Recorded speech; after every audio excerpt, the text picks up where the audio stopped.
Susuot ko muna yung aking sombrerong bigan. So alam nyo na, kailangan mabait tayo. Hindi, pero ako, Ella, na napipil ko lang baka talagang ayaw lang ng mama mo sa akin. Alam mo siguro kung hindi siya maganda, may inis ako eh. Na ano, huwag mo sabihin wala, tatampalin kita talaga sa harap ng maraming tao. Kaya suplado ka.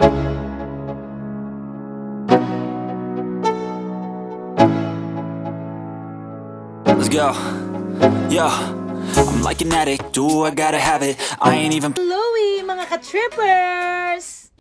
Hello mga ka-trippers! Ayan ha, alam nyo na, this is my outfit here sa aming second day dito sa aming staycation. So ito na. So syempre alam nyo naman siguro nakasama namin ang anak ko. At syempre, invite ko rin yung kanyang girlfriend. So, mamimit nyo sila parehas ngayon. Let's get to know them. And let's ask them ng mga katanungan, yung mga gusto nating malaman. Let's get to know them better. Ayan. So, for a start, susuot ko muna yung aking sombrerong be kind. So, alam nyo na, kailangan mabait tayo kasi naka-be kind tayo sombrero. And this is to thank, of course, Pao Chavez for this wonderful sombrero cap. Thank you! So, lika na. Maya-maya, tawagan na natin sila. Let's go! So, ito na ka mga ka-trippers. Isa sa pinakamahirap na role ng isang babae o ng isang magulang ang maging isang biyenan. So, alam ko yan. Diyos ko, alam nyo na. Diba? Grabe. Dami kong naranasan dyan.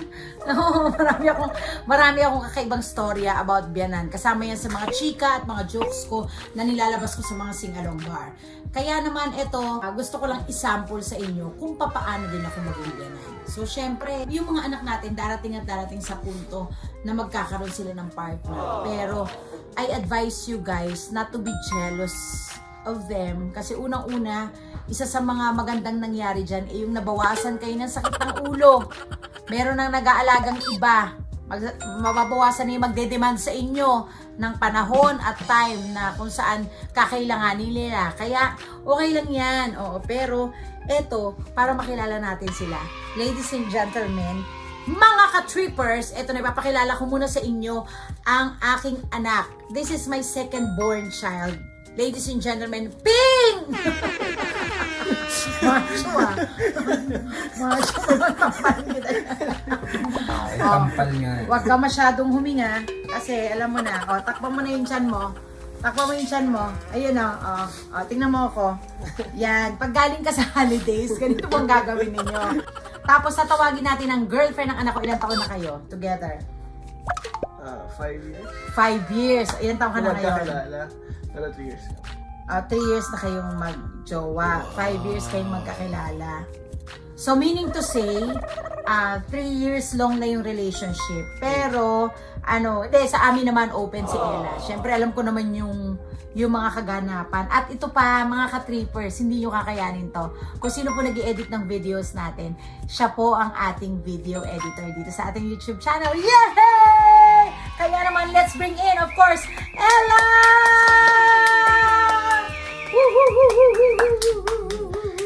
Alam mo siguro kung hindi siya maganda, may inis ako eh.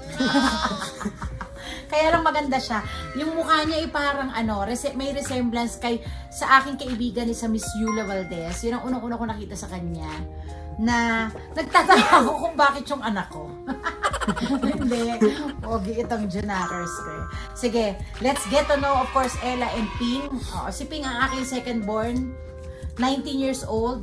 Now in college. Taking up BS Hospitality Management. Yan. Anong gusto mo maging paglaki mo? Maging ospital? O maging manager? Ano doon?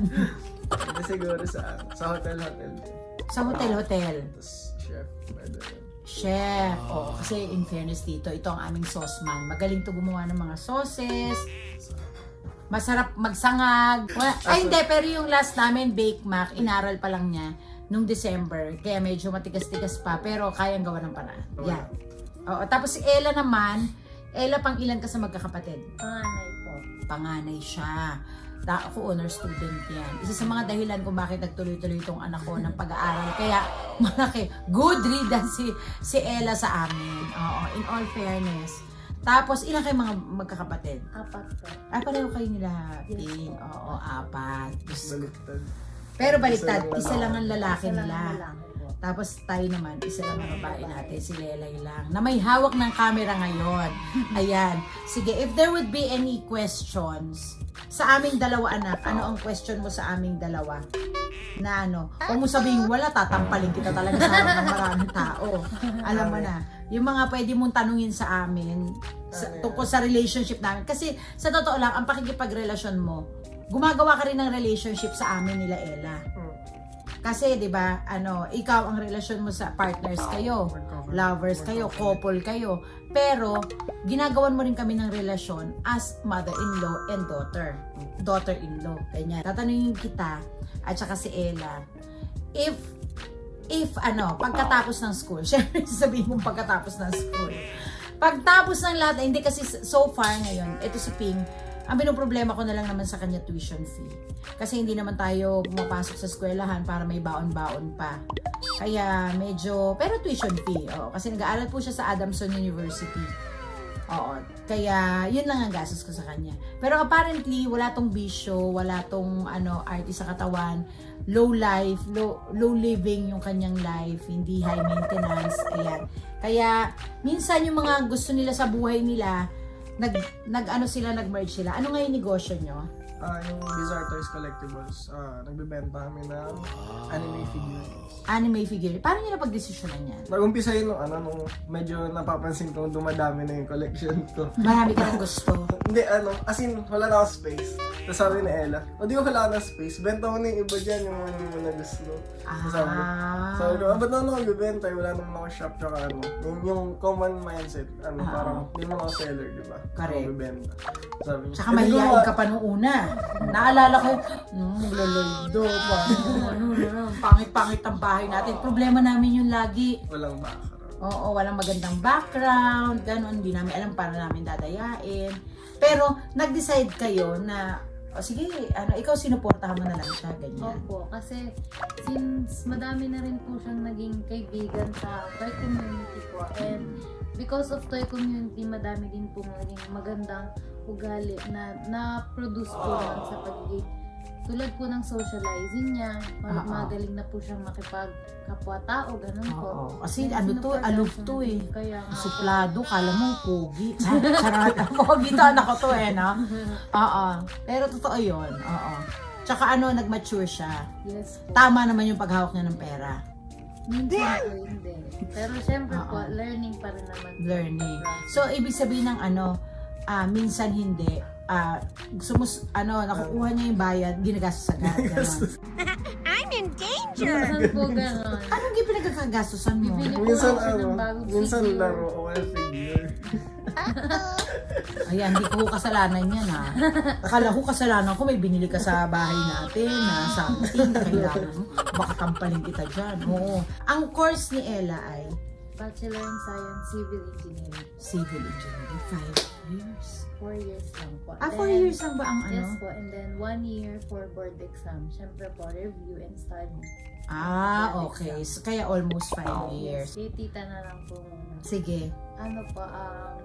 Siyempre po, nagsimula kami parang ma-in love po in an early age. What made you accept me and accept us po? Kahit na alam niyo pong, siyempre po, bata pa po kami. Ilan taon? 14? 14 po. 14. Yun, what made me accept is that maaga rin naman ako humarot. Oo. Hindi naman din sa kaalaman ng lahat. Pero I was 19 when I had my first kid.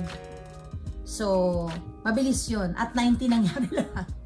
19 years old ako nangyari lahat yon. Pero, sa panahon kasi ngayon hindi na rin mapipigilan. Si Pingping yung rebelde before. Kaya gusto ko sa kanya, naging mature siya. Sobrang rebelde nito. Sobrang as in, walk outan ako, pupunta sa lola niya, na akala mo naman matatakot ako. Kumbaga parang iba kasi yung panahon ngayon. And sa tingin ko, kailangan kayo intindihin. Pangalawa, good riddance ka nga sa kanya kasi tinuloy niya yung pag-aaral niya. Mabuti yung pag-aaral niya. Hindi siya nag-aral lang. Alam mo yun, kasi ginagabayan. Kaya nga, di ba, pag Ella, pagsabihan mo yan. Minsan, pag may sinasabi ako kay Ping, ng mga bagay-bagay na ayaw niyang gawin, sinasabi ko po kay Ella. Ganon, redirection. Ganon. Ako magtatanong, future plans. Say halimbawa, nakatapos na kayo ng pag-aaral. Lahat-lahat, oo, settled na. Kasi, ipapromise nyo sa akin sa harap ng ka-trippers. Tatapusin nyo yung pag-aaral nyo. Yes. Wala tayong pag-uusapan pagtapos na yung pag-aaral nyo. Oo, madali akong kausap. Pero, pagkatapos ito, ano yung future plans nyo? Of course, hindi ka magiging toy seller lang. Oo, at the most. At the longest. Oo. Yan, yung sinasabi ko sa inyo parati yan. After pag-graduate, todo ipon muna. Wala mo nang gagawin iba. Kasi, Ano yung gagawin iba? I mean, yung parang kasi iba di ba after nila magtapos, syempre may pera na agad sila dahil sa sa yun nga, mayaman yung buong ganyan. Parang mag-aano agad gano'n. Ang tawag dito?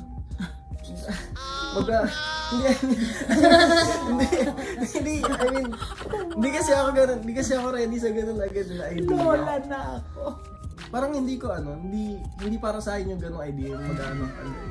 Gusto ko talaga yung ready na yung... Actually, parang feeling ko kayong dalawang magkapatid. Kaya kayo ni kuya mo din. Si kuya mo din, 28 na this year, pero ano pa rin. Wala pa rin siyang balak. mag-iipon. Kasi, tinanong mo ba si Ella sa balak niya? Then, anong sagot mo natin? Ano po, since panganay po ako, hayaan ko munang makatapos yung pangalawa ko pong kapatid. And then, yun po, mag-iipon at the same time, mag-give back po sa mama. Kasi although po, may negosyo po kami, syempre po, hindi daw. So, sinasabi mong kami wala? Naman po. Yun po. Since parang all through their lives is naka-center po sa inyo. family. Then yun po. Din po at early age, sila mama din po kahit pwede sila nakapagtapos. Is ginapang po nila akong makapagtapos. Siyempre po, i-give ako po and then ibibigay ko po lahat ng luxury na hindi namin maabot nila. Yan, tama naman. In fairness, 'di ba? Anong ine-expect mo sa akin? Sa mas malalim pang relasyon ninyo. Ayan, so ako, syempre, alam mo naman, marami ako na experience na hindi ko naman sinasabing hindi maganda. Kasi may mga hindi talaga ako magandang na experience sa mga biyanan, pero naging stronger ako. Itinuro sa akin yon na ipinapasa ko sa'yo. Hindi ko gagawin yon. Lagi akong ganon. Pag yung mga nauna sa akin, ganon ang ginawa sa akin. Ang tendency sa mga ime-mentor ko, hindi ganon ang pinapakita ko. Kaya, maswerte ka sa akin. Hello! Ganon. Ano yung na-expect mo sa akin? Expect ko po, una po mabait. Kasi si tita po talaga is, typical mommy. Magagalit for mali. Magagalit, minsan po masungit, mainit ang ulo. Pero it's for the good of her kids naman po. So tapos po siya, mag-guide din po siya. So expect ko din po all throughout, halimbawa po in the future, whatever they may be, i-guide niya po kami all throughout our decisions in life po and sa iba pa pong challenges and yun po, lahat po talaga. Yun po yung expectation. Oh, I love it. Oo. Ako naman magsasabi ng expectations ko kay Ella. Gusto niyo ba? Gusto mo? Oo. Okay. Ella, ine-expect ko na iintindihin mo yung anak ko. Pero alam kong gagawin mo yun dahil mahal mo siya Intindihin mo siya, pero dapat hindi mo tinotolerate yung mga kasirauluhan niya.